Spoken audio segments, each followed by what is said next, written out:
All right, this next one I'm going to introduce you to, this author, is such a talented woman, and we welcome her to America tonight. Boy, in our off-air conversation, I was thinking about this. You know, she got a law degree, interior designer, moved on to technology, really has pushed the envelope and more. And her book is called Embolden Woman.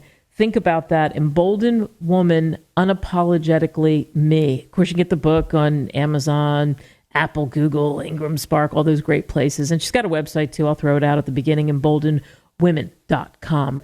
Thanks so much for coming on. Thank you for having me here, Kate. Excited to be here. So you are an emboldened woman, and like the title of your book, Embolden Women, you're trying to do that. Let's talk about your path and why you wrote the book. What motivated you to write the book? So the main reason I wrote this book is since I was a little girl, I've always had this passion for gender equality. And the way I was raised by my father was there was no difference between a boy, girl, or man, woman, and that's what I saw around me. But then when I started growing up, I started to realize a lot of the world doesn't really see it that way. And that's why I've always had this itch to do something for the women, for the girls, and I'm very passionate about gender equality, girls' education, and women being at every seat, at every table. So that's what kind of inspired me to want to write the book. I had all this stuff in my mind, and I thought, what is the best way to communicate this to the rest of the world globally? So that's what started my journey to write the book. And my book is about influencing and inspiring women and girls to learn to break the barriers of the so-called society norms and teach them how to live their life on their own terms without any inhibition, right? With full courage and confidence, not being controlled by others' mindsets, but having the power to deal with their own consequences instead of someone else driving them. I love that. So dealing your own destiny.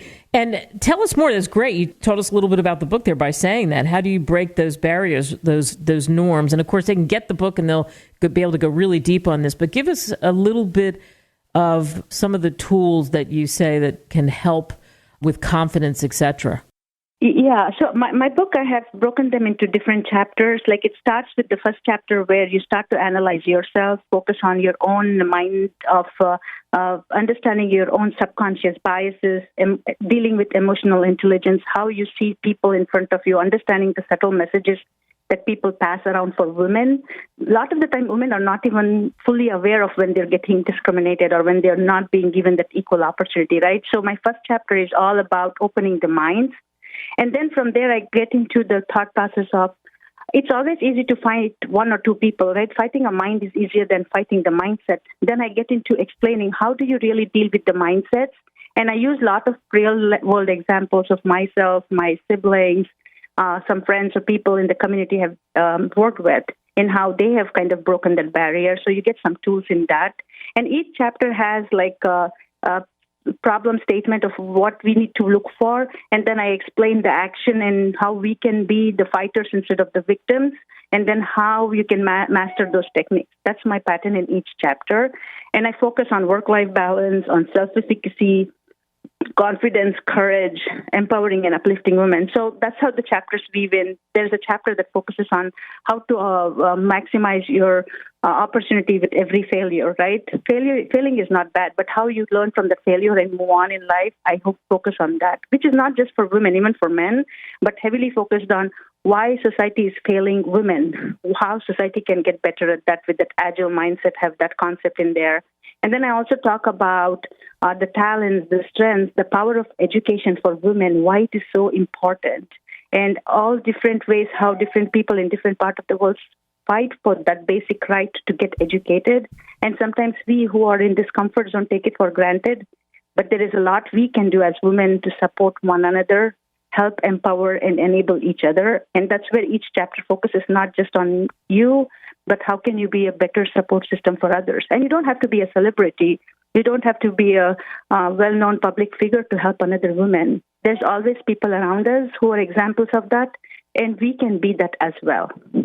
Oh, I love that. So well said. So you have this great father who, it doesn't matter, man, woman, boy, girl. I mean, yay, what a great atmosphere to grow up in, and one where he really allowed you to be you. So you take that and then you go out into the world, and you said it at the beginning. What was it like for you in the beginning? Tell us your personal journey. So I come from India, and I moved to the United States when I was 21. So growing up in India, growing up in 80s, 90s India as a little child, I was always of the opinion that man and women are equal just because that's how my family was, right? My dad never discriminated. My mom never did. But then I started to realize as I started to become a teenager and a woman, wow, the world's not as easy as it used to be when I was a little girl, just because I didn't see a lot of things coming. And then when I moved to United States is when I realized no matter which part of the world you are in, the problems facing women are universal. There is different subtleties in how you're discriminated or given the back seat. And that has been my goal is don't shy away from having the conversation when you see that somebody is pushing you around or not letting you be who you are. And to me, my journey started when I was 8. I remember reading in a newspaper one time, women being burnt for dowry. That's when I told my dad, it just bothers me. What do I do about it? And my father's words were, you can change the world only if you have ability and knowledge to do so. And that stayed with me all my life. I think that was when my journey of this whole empowerment started, is first of all, I need to have that empowerment for myself. And I need to live the life unapologetically if I want to influence and enhance other women. And since as a little girl growing up, I think that's been part of my subconscious mind is always to be unapologetic for who I am, live the life authentically. That authenticity is very important for us women.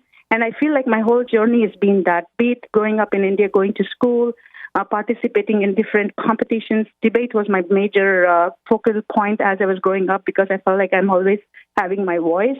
That belief in your voice is how I've grown up all my life. And then when I moved here to United States, I realized, wow, it's not the same. And then I'm a woman of color wearing a hijab. I started my work in a very male-dominant industry.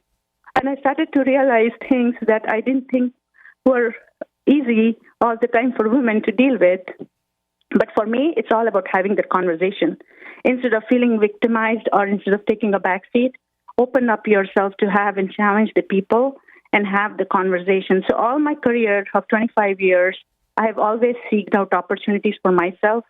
I have not shied away to have a conversation when I feel like something is not right. And I always tell women, go with your gut instinct.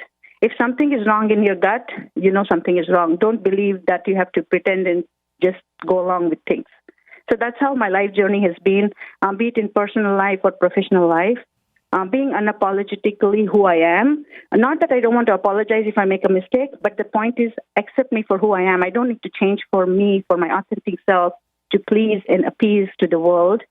And that's how I lead my life, and that's how I'm growing my daughter. And I like to always influence women to always respect their own authenticity. Wow. So as we sum this up and talk about your book, and I mentioned at the beginning that Embolden Women, Unapologetically Me, that you can get it. You can go to the website, emboldenwomen.com. You can go to Amazon. You can go to Barnes & Noble, all of that. And you're saying it, you're weaving this, Rakshan, in the conversation. But what do you hope that people take away from reading your book, women take away from reading your book? Number one thing is not to shy away from a conversation. Amplifying the voice of women in all aspects of life and have a strong will to make decisions for themselves. And then I'm also wanting to convince the women that education and self-sufficiency is very important. When you take away the dependency on others, you take away the control from them and you have full independence to live your life, for which the two important things are education and self-reliance or self-sufficiency. And that's what my whole book is about, is having the power in your own hand, the destiny in your own hand. And I think that's what I want women and girls who read my book to get from this, is that whole value of your own empowerment. It's in your own hands. But to do that, you need to really focus on your education, your self-reliance, but also there are a lot of tools I talk in the book about how you build your diversity, your inclusion, your subconscious mind assessment, as well as how you really understand people in front of you leveraging some emotional intelligence tactics so that you know who you're dealing with and how you deal with them. So it's all about reaching those voices in your mind and making sure that you're really having a good influence on yourself, but also on others around you, and be able to enhance and uplift one another. Perfect place to end this. Rakshan Syed, thank you. Thank you. And thanks to all of you for listening to this interview and this show. Make it count, everybody.